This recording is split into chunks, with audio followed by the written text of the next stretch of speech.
नॉर्डलैंड की सेनेट में लगातार दरारें पड़ रही थीं। आधे सांसद जंग जारी रखना चाहते थे, आधे नहीं। एक देश के भीतर दो देश बन रहे थे।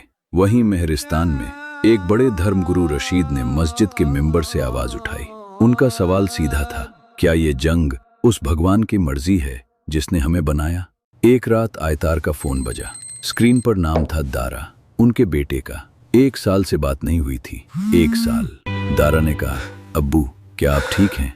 दुनिया डर रही है। आयतार एक लम्हे के लिए नेता नहीं रहे, सिर्फ एक बाप बन गए। जारा को पता चला दारा ने अपने बाप से बात की। वो जानती थी दारा के पास क्या था और दारा किसका बेटा था। पर एक बात और जानती थी जारा, उसके कैमरा में एक खामोश तकनीक थी जो तस्वीर खींचते ही एक कॉपी क्लाउड पर बना देती थी। मेमोरी कार्ड गया, तस्वीर नहीं गई। वॉस अकेले अस्पताल गए, बिना कैमरे के, बिना किसी के। एक घायल सैनिक के पास बैठे और उनके पास शब्द नहीं थे। सैनिक ने धीरे से कहा, सर कोई इसे खत्म क्यों नहीं करता? वॉस की आंखें नम हो गईं। कुछ सवाल जवाब नहीं मांगते, सिर्फ सुने जाना चाहते हैं। जारा ने खतरा मोल लिया। क्लाउड से उसकी पूरी फुटेज थी, वो दुनिया तक पहुंचाना चाहती थी। पर एक तस्वीर रोक ली उसने, हॉस्पिटल वाली। जब तक वो मेहरिस्तान में थी वो सच अपने पास रखा, बाकी सब सोशल मीडिया पर चला गया। दारा ने देखा जारा की फुटेज दुनिया में फैल रही थी। उसके मन में 2 बातें थीं, गर्व और वो मेमोरी कार्ड। दोनों साथ रहते थे, दोनों उसे चैन नहीं लेने देते थे। और वो तस्वीरें दुनिया ने देखी और दुनिया रो पड़ी। एक तीसरे मुल्क का राजनयिक जनरल करम से मिलने आया था, चुपके से, बिना किसी को बताए। पहली बार जनरल करम बोले नहीं, बस सुना, ऐसे जैसे कोई पुरानी कहानी सुना रहा हो, और शायद वो सुनना चाहते थे।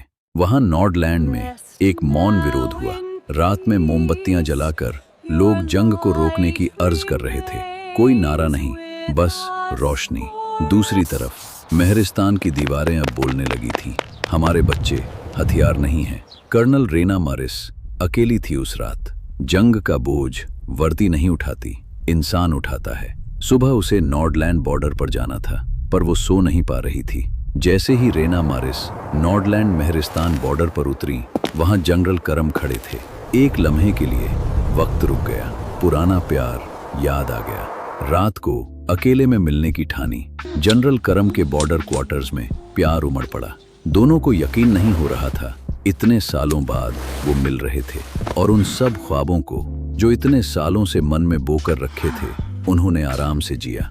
जमीन कह रही नहीं, पर रोके तो रोके कैसे ये एहसास, वो इतने सालों का अकेलापन। सुबह तक उन्होंने एक दूसरे को प्यार किया। सुबह नॉर्डलैंड की वापसी से पहले रेना ने करम से कहा, जंग जल्दी बंद करो, अब बिछड़े बिछड़े नहीं रहा जाता। उधर रेफ्यूजी कैंप में उस मेहरिस्तानी परिवार के बच्चे ने सुलह का रास्ता सोचा।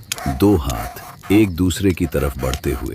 एक बच्चा वो सोच रहा था जो नेता नहीं सोच पाए। वॉस को जिंदगी की अहमियत समझ आई। उन्होंने एक खत लिखना शुरू किया, मेहरिस्तान के नेता को। शब्द नहीं मिल रहे थे, जो दिल में था कलम तक नहीं पहुंच रहा था। उसी रात दूसरी तरफ जैसे कोई एक ही एहसास दोनों तरफ उतरा हो।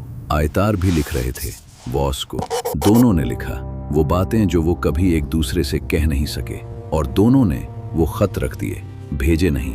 शायद कुछ बातें कहने से ज्यादा महसूस की जाती हैं। जारा ने पूछा, तुमने मेरा मेमोरी कार्ड क्यों लिया? दारा चुप रहा, फिर बोला, क्योंकि कुछ सच इतने खतरनाक होते हैं कि वो गलत हाथों में नहीं पड़ने चाहिए, भले ही वो हाथ मेरे बाप के हों। जारा की मुलाकात उस तीसरे मुल्क के राजनयिक से हुई। उसने जारा को एक नाम दिया, एक रास्ता, शायद पहला असली रास्ता। वहां दूसरी तरफ मेहरिस्तान के मोर्चे पर 2 सैनिक बात कर रहे थे, जंग की नहीं, घर की। यही सबसे बड़ा सबूत था कि इंसान कभी पूरी तरह सैनिक नहीं बनता। नॉर्डलैंड के सैनिक ने भी अपनी मां को खत लिखा, शायद आखिरी, यही सोचकर। हर लफ्ज में एक घर था।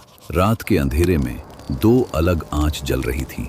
दोनों तरफ के सैनिक ठंड में कांप रहे थे। वो जानते ही नहीं थे वो एक जैसे थे। वहीं दुनिया के ग्लोबल अकॉर्ड हॉल में उस वक्त एक योजना बन रही थी, एक चिंगारी बुझाने के लिए। मेहरिस्तान के रेफ्यूजी कैंप में हर सुबह माँ ने बच्चों के बाल संवारे। जंग रोज की जिंदगी नहीं रोक सकी।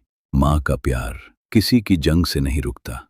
वहीं दूसरी तरफ दारा ने अपने ठिकाने में तय किया, कुछ तो करना होगा, बस कुछ। दारा ने जारा को एक मैसेज भेजा, सच सही वक्त पर आना चाहिए।